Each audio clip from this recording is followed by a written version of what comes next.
Here we are, it's Palm Sunday in the Northwest, and there are no palm branches to be found in my backyard. But there are some sword fronds that probably should have been trimmed last fall, but weren't. And I think they look a little bit like palm branches. What do you think? I'm going to use them as greenery to mark my front door for Palm Sunday, and I invite you to do the same. Take a look where you are. Are there evergreen branches or some other greens that you can use? Could you draw some palm branches on some paper and mark your front door or your window with green? I'm going to take down my St. Bridget's cross, which I think we made for Lent 12 years ago.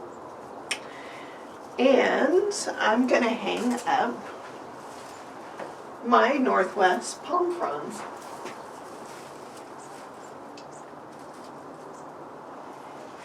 Even though we can't celebrate Palm Sunday together, we can still mark this special day at our own homes, in our own ways. And I invite you to find a way to do that yourself.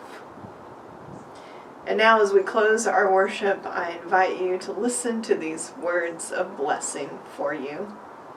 May the Lord bless you and keep you. May God's face shine upon you and be gracious to you.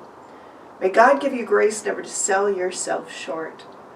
Grace to risk something big for something good, and grace to remember that the world is now too dangerous for anything but truth and too small for anything but love. So may God take your minds and think through them. May God take your lips and speak through them. And may God take your hearts and set them on fire.